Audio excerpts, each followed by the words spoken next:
বন্ধুসকল আশা কৰোঁ সকলোৱে ভালেই আছে। আজি পঢ়িম আমাৰ ফেচবুক একাউণ্টক কেনেকৈ ৰিপৰ্ট কৰাৰ পৰা আঁতৰি ৰাখিব পাৰি অথবা বচাব পাৰি। ভিডিঅ'টো চাই আপুনি আপোনাৰ ফেচবুক একাউণ্টটো এতিয়াই ঠিক কৰি লওক আৰু যদি নতুন একাউণ্ট এটা খুলিব বিচাৰা তেন্তে মই কোৱাৰ দৰে ষ্টেপবিলাক ফ'ল' কৰক। দেখা ফেচবুক একাউণ্ট এটা খোলাৰ কাৰণে এইটো প্ৰথম পেজ আহি যাব, সাইন আপ পেজ বুলি কয়। এই পেজটোত তোমাৰ কি কি লাগতিয়াল বস্তু লাগিব। এটা হ'ল ফাৰ্ষ্ট নেম, সাৰনেম, তোমাৰ ফাৰ্ষ্ট নেমটো লাগিব আৰু লাষ্ট নেমটো লাগিব, মোবাইল নাম্বাৰ অথবা ইমেইল এড্ৰেছ লাগিব আৰু পাছৱাৰ্ড লাগিব। তে মোবাইল নাম্বাৰ আৰু ইমেইল এড্ৰেছৰ গুৰুত্ব পিছৰ ক্লাছত পঢ়িম। আৰু পাছৱাৰ্ড যিটো আছে কেনেকুৱা ধৰণৰ হ'ব লাগে যাতে হেকাৰো হেক কৰিব নোৱাৰে, তেনেকুৱা ধৰণৰ কেনেকুৱা পাছৱাৰ্ড দিব লাগে, এইটো নেক্সট পাৰ্টবিলাকত এটা এটা কৰি পঢ়িম। সেইকাৰণে যদি আপুনি এতিয়ালৈকে ছাবস্ক্ৰাইব কৰা নাই চেনেলটো, ছাবস্ক্ৰাইব কৰি লওক পিছৰ পাৰ্টবিলাক গম পাবলৈ। দেখা বন্ধুসকল, ফেচবুক একাউণ্ট এটা আমাৰ ফেচবুক একাউণ্ট যিটো আছে মানুহে ৰিপৰ্ট যিকোনো মানুহে ৰিপৰ্ট কৰিব পাৰে। আমালোকে বাধা দিব নোৱাৰি বা ৰখাবও নোৱাৰি, ঠিক আছে। আৰু ফেচবুকো অট'মেটিকলি ফেচবুকে নিজেই আমাৰ একাউণ্টটো ৰিপৰ্ট কৰি ল'ব পাৰে। কাৰণ যদি ফেচবুকৰ এইবিলাক তোমাৰ ৰুল যিবিলাক আছে এইবিলাক যদি মানি নচলোঁ অট'মেটিক প্ৰচেছত ফেচবুক একাউণ্টটো ৰিপৰ্ট হৈ যাব পাৰে। যদি এবাৰ ৰিপৰ্ট হৈ গ'ল মানে তোমাক ফেচবুকৰ প্ৰচেছ মতে তাত ID ছাবমিট কৰিব লাগিব, ভেৰিফিকেশ্যন হ'ব লাগিব, ভেৰিফিকেশ্যন ক্লিয়াৰ হোৱাৰ পিছতে আকৌ একাউণ্টটো এক্টিভ হৈ যাব। যদি ভেৰিফিকেশ্যন ফেইল হৈ যায় তেনেহ'লে পাৰ্মানেণ্টলি ডিলিট হ'ব পাৰে। সেইকাৰণে বন্ধুসকল আমি নিজকে বচাব পাৰি, আগতে এইবিলাক ঠিক কৰি লৈ নিজৰ একাউণ্টটো বচাব পাৰি। আহক চাই লওঁ কি কি বস্তু ঠিক কৰিব লাগে। প্ৰথমতে দেখা প্ৰথম বস্তুটো হ'ল নাম, সাৰনেম আৰু ফাৰ্ষ্ট নেম আৰু সাৰনেম। ফেচবুকো বিচাৰে কি ৰিয়েল নাম থকা মানুহে বিচাৰে, ৰিয়েল মানুহে বিচাৰে, ফেক মানুহক নিবিচাৰে, ঠিক আছে। প্ৰথম নাম যিটো আছে ফাৰ্ষ্ট নেমত তুমি ছাপ'জ তোমাৰ নামটো সলমান খান, ইনিচিয়েল ইউজ কৰিব পাৰা। ফাৰ্ষ্ট নেমটোত ইউজ কৰিব পাৰিবা।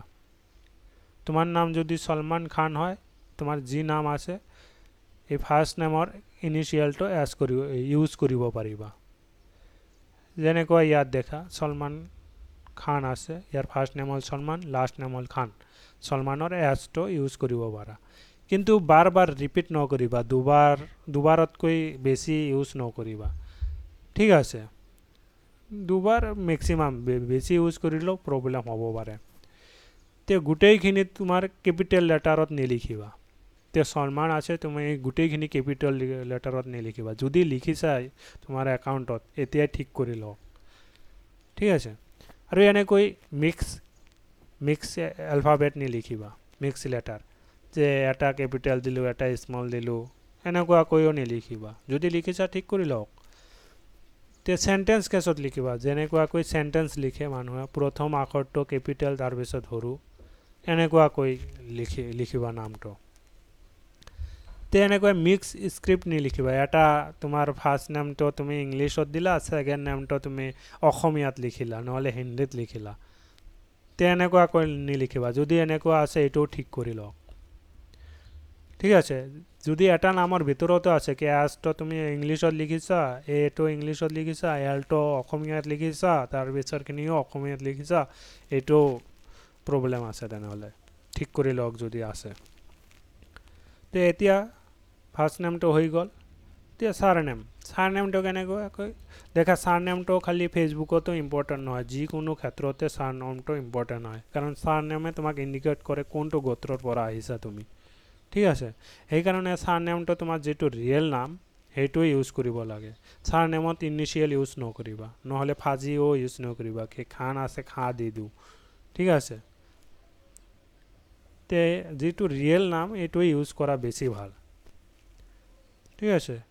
স্পেচিয়েল কেৰেক্টাৰটো ইউজ নকৰিবা, এনেকৈ ষ্টাইল কৰি নিলিখিবা। যদি ষ্টাইল কৰি লিখিছা এতিয়াই ঠিক কৰি লওক, নহ'লে চান্সেছ আছে তোমাৰ একাউণ্টটো অট'মেটিকলি মানুহৰ ৰিপৰ্ট নকৰিলেও ফেচবুকে অটোমেটিকলি ৰিপৰ্ট কৰি ল'ব পাৰে ৰিপৰ্ট কৰিলে আকৌ এই সেম আইডি দিব লাগিব ভেৰিফিকেশ্যন হ'ব ঠিক আছে তে নেক্সট পাৰ্ট যেটো আহিব এইটোত আকৌ পঢ়িম পাছৱৰ্ড কেনেকৈ হ'ব লাগে কেনেকৈ বনাব লাগে কেনেকুৱা ধৰণৰ হ'ব লাগে আৰু এটা একাউণ্ট হ্যাক হ'লে কি ধৰণে কেনেকৈ বচাব পাৰি কেনেকৈ আইডি সাবমিট কৰিব লাগে সব এটা এটাকৈ আমালোকে ডিটেইলছ পঢ়িম সেইকাৰণে সাবস্ক্ৰাইব কৰি লওক বন্ধুসকল থ্যাংক ইউ আকৌ লগ পাম পিছৰ ক্লাছত